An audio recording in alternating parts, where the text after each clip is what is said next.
Salut, dans cette vidéo, j'aimerais te présenter plusieurs solutions si tu te sens débordé en ce moment, parce que parfois on peut être submergé de travail et ressentir du stress. Et donc j'aimerais ici te présenter 3 solutions qui vont te permettre de gagner en sérénité. La première solution va consister à sélectionner une chose essentielle, une mission essentielle. Parce que tu t'en doutes, quand on est submergé, c'est qu'on pense à trop de choses en même temps.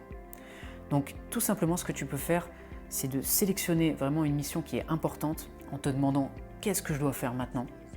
Et à force de répéter cette question, tu vas vraiment pouvoir te concentrer sur ce qui compte dans l'instant présent. Une fois que tu as trouvé cette mission, focalise toute ton énergie là-dessus, toutes tes pensées là-dessus. Essaye d'oublier et de ne pas réfléchir au reste, même si forcément tu vas avoir des pensées automatiques. Essaye vraiment de te concentrer sur ce qui est essentiel. De cette manière, tu vas pouvoir diminuer le flux mental, le flux de tes pensées, et donc apaiser ton esprit. La deuxième solution est de procéder étape par étape. En fait, quand on est submergé, c'est aussi qu'on manque peut-être de maîtrise. On va démarrer une action, on n'aura pas terminé, on va passer à une autre et on va être multitâche. Et du coup, on va vite être en surcharge, on va penser à trop de choses en même temps et on rentre à nouveau dans ce cercle vicieux où on est débordé. Donc moi, ce que je te recommande, c'est de sélectionner ton action essentielle. Qu'est-ce que je dois faire maintenant? Qu'est-ce qui est vraiment important?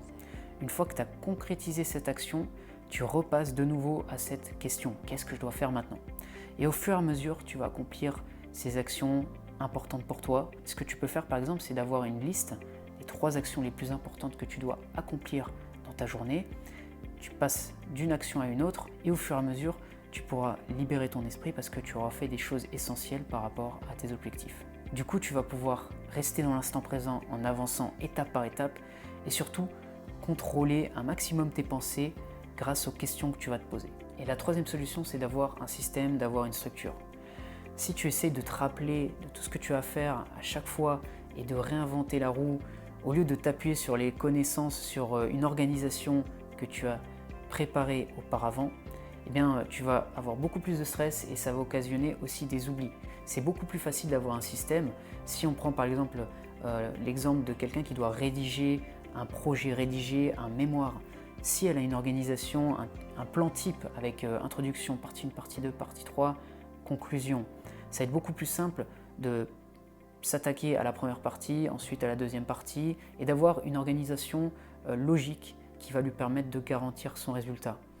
Si on essaie vraiment à chaque fois de recréer le système et de tout se rappeler, eh bien, on ne peut pas libérer de la RAM si on compare notre cerveau, notre esprit à un ordinateur, et du coup, on est en surcharge. Donc, des exemples de systèmes, de structures, ça peut être par exemple tes objectifs. Si tu as un tableau ou un document où tu écris tes objectifs par domaine, par secteur, admettons tes objectifs pour tout ce qui est carrière, ensuite relations, ensuite finances, ensuite santé, peu importe les projets que tu as, si dans chaque colonne tu notes les actions que tu dois accomplir, ça va être beaucoup plus simple pour toi chaque jour de savoir où tu vas et de ne pas avoir à repenser tout ton système. Donc ça, c'est des exemples que je te donne, mais tu peux vraiment appliquer cette idée de système et de structure à beaucoup de domaines de ta vie et ça va te permettre de gagner du temps, ça va te permettre aussi de gagner en confiance parce que quand tu vois que tes systèmes marchent et que tu as beaucoup plus de résultats, bah tu gagnes en sérénité, tu gagnes en confiance et du coup tu rentres dans cette dynamique où tu te sens bien et tu as envie de continuer et de trouver encore plus ton organisation qui te permet d'avancer un maximum. Donc voilà pour cette vidéo, j'espère qu'elle t'a aidé. Si ça t'a plu, tu peux mettre un j'aime, tu peux t'abonner également et je te dis à bientôt pour une prochaine vidéo.